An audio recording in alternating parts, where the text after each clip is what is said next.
बिस्मिल्लाहिर्रहमानिर्रहीम। दोस्तों, आज का प्रोग्राम एक ख़ास प्रोग्राम है। आज एक हम ऐसी सियासी शख्सियत का जिक्र करने जा रहे हैं जिसका पंजाब के अंदर डेरा गाजी खान की सियासत के अंदर और स्पेशली तहसील कोटशुटा की सियासत के अंदर एक बहुत अहम किरदार रहा है। एक मोतबर सियासी हवाला, एक इलाकाई सियासत का एक बड़ा नाम। आज हम जो प्रोग्राम कर रहे हैं वो सरदार मकसूद अहमद खान लगारी मरहूम की याद में कर रहे हैं। आज हमने सरदार मकसूद खान लगारी का जो पॉलिटिकल उनका करियर था उसको हम डिस्कस करेंगे। तो सरदार मकसूद खान लगारी बिलाशुबा किसी तारुफ का उनका नाम जो है ना किसी तारुफ का मोहताज नहीं। आज उनके सियासी करियर पर बात करने से पहले मैं उनका थोड़ा सा फैमिली बैकग्राउंड आपको बताता चलूँ कि नवाब सर जमाल खान लगारी के 3 साहिबजादे, सबसे बड़े नवाबजादा सरदार मोहम्मद खान लगारी, उसके बाद नवाबजादा सरदार अता मोहम्मद खान लगारी और फिर नवाबजादा सरदार महमूद खान लगारी। नवाबजादा सरदार महमूद खान लगारी के भी 3 साहिबजादे, सरदार मसूद खान लगारी, सरदार मकसूद खान लगारी और फिर सरदार मंसूर खान लगारी। सरदार मकसूद खान लगारी 7 जनवरी 1944 को चोटी देरी में पैदा हुए। सरदार मकसूद खान लगारी ने अपना ग्रेजुएशन गवर्नमेंट कॉलेज लाहौर से मुकम्मल किया। सरदार मकसूद खान लगारी ने अपने पॉलिटिकल करियर का आगाज़ 1977 के जो आम इंतखाबात थे वो सूबाई असम्बली के नशिस्त को जीत कर किया। 1970 में वो मेंबर सूबाई असम्बली मुंतखब हुए। उसके बाद जैसा कि आप जानते हैं कि फिर मार्शल लॉ और फिर 1985 के गैर जमाती इंतखाबात। इन गैर जमाती इंतखाबात में सरदार मकसूद खान लगारी ने डेरा गाजी खान की जो कौमी असम्बली की नशिस्त थी वहाँ से इंतखाबात में हिस्सा लिया। ये पहला मौका था। 1970 के बाद कोई 15 साल बाद लगारी और खोसा ग्रुप जो 1970 के इंतखाबात में एक दूसरे से अलग हो गए थे, इन इंतखाबात में खोसा और लगारी इत्तेहाद दोबारा कायम हुआ। सरदार मकसूद खान MNA की नशिस्त पर उम्मीदवार बने। उनकी विंग सरदार ज़ुल्फ़िकार अली खान खोसा इलेक्शन हुआ और सरदार मकसूद खान लगारी कौमी और सूबाई असम्बली की नशिस्त जीत गए। उसके में उन्होंने जो सूबाई असम्बली की नशिस्त थी उसको छोड़ दिया। MNA की नशिस्त उन्होंने अपने पास रखी। मोहम्मद करम जुनैद की काबीना में वो वजीर बने। उसके बाद 1988 में जनरल ज़िया-उल-हक ने असम्बलियाँ जब तोड़ दी तो सरदार मकसूद खान लगारी को पंजाब की जो सूबाई काबीना निगरान काबीना थी उसके अंदर लिया गया। 1988 के आम इंतखाबात में सरदार मकसूद खान लगारी ने IDI के टिकट के ऊपर हिस्सा लिया और मेंबर सूबाई असम्बली मुंतखब हुए। मियाँ नवाज शरीफ की काबीना में वजीर खुराक बने।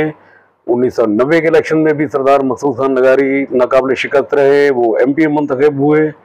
1993 का जो इलेक्शन था उसके अंदर सरदार मकसूद खान लगारी ने सूबाई असम्बली की 2 नशिस्तों पर इलेक्शन लड़ा। एक नशिस्त वो जीत गए, एक नशिस्त वो हार गए। लेकिन इस नशिस्त को भी उनको छोड़ना पड़ा। उस वक्त जब सरदार फारूक खान लगारी प्रेसिडेंट ऑफ पाकिस्तान बने, उन्होंने अपनी कौमी असम्बली की नशिस्त को छोड़ दिया। तो सरदार मकसूद खान लगारी ने उस कौमी असम्बली की नशिस्त के ऊपर बाई इलेक्शन में कामयाबी हासिल की और MNA मुंतखब हुए। उन्होंने सूबाई असम्बली की नशिस्त को छोड़ा। MNA बनने के बाद पीपल्स पार्टी के दौरे हुकूमत में सरदार मकसूद खान लगारी federal minister power and irrigation बने। 1988 के बाद 1993 वाले सेशन के बाद 1997 के अंदर भी सरदार मकसूद खान लगारी आम इंतखाबात में मेंबर सूबाई असम्बली मुंतखब हुए। 2002 का इलेक्शन उन्होंने नहीं लड़ा। मुशर्रफ दौर के अंदर होने वाले बल्दियाती इंतखाबात में 2005 के अंदर सरदार मकसूद खान लगारी ज़िला नाज़िम डेरा गाजी खान मुंतखब हुए। इसके बाद सरदार मकसूद खान लगारी ने कोई इलेक्शन नहीं लड़ा। 2018 में आम इंतखाबात में उनके साहिबजादे सरदार मोहम्मद खान लगारी ने कौमी असम्बली और सूबाई असम्बली की 2 नशिस्तें जीत लीं। MNA की सीट उन्होंने अपने पास रखी। चोटी वाली सूबाई सीट जो थी वो उन्होंने छोड़ दी। उस नशिस्त के ऊपर सरदार मकसूद खान लगारी ने बाई इलेक्शन में हिस्सा लिया। ताहम वो सरदार अवैस अहमद खान लगारी से ये इलेक्शन हार गए। ये सरदार मकसूद खान लगारी के पॉलिटिकल करियर का आखिरी इलेक्शन था। इसके बाद सरदार मकसूद खान लगारी काफ़ी अरसा अलील रहे। तबीयत उनकी गैर काफ़ी दिनों से ख़राब थी।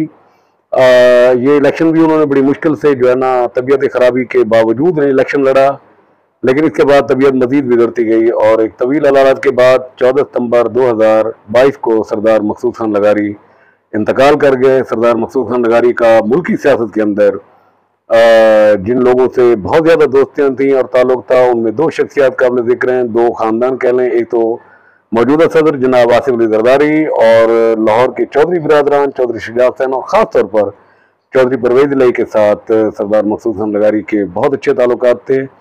सरदार मकसूद खान लगारी ने डेरा गाजी खान की सियासत के अंदर एक ट्रेंड सेट किया था उस वक्त, और वो ये था कि इनके मुतालिक एक बात कही जाती थी कि ये दोस्तों के दोस्त हैं और मुखालफों के सख्त मुखालिफ। एक दफ़ा मेरी उनके साथ उनके घर पे नशिस्त हुई, तो मैंने उनसे गपशप करते हुए कहा कि सरदार साहब, आपके मुतालिक सुना है कि आप दोस्ती बहुत हद तक निभाते हैं, बल्कि आपकी दोस्ती की तो मिसाल दी जाती है।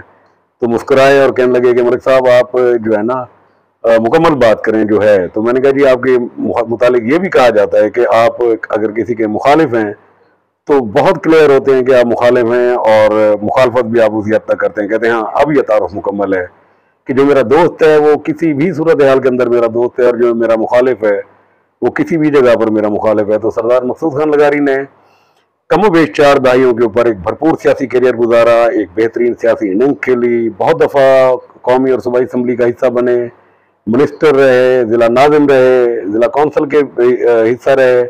सरदार मकसूद खान के दोस्त आज तक उनको उनकी दोस्ती के हवाले से याद रखते हैं। तो ये था हमारे डेरा गाजी खान की सियासी शख्सियत सरदार मकसूद खान, जिनका इंतकाल 14 सितंबर 2022 को हुआ। तो कल 14 सितंबर 2025 है, उनकी तीसरी बरसी जो है ना वो मनाई जा रही है छोटी देरी के अंदर। तो हमने ये सोचा कि सरदार मकसूद खान चूँकि एक बहुत बड़ा हवाला थे हमारे डेरा गाजी खान की सियासत का, तो उनका जो सियासी सफर था उसके ऊपर आपको एक छोटा सा एक ओवरव्यू दिया जाए, एक छोटा सा ब्रीफ दिया जाए।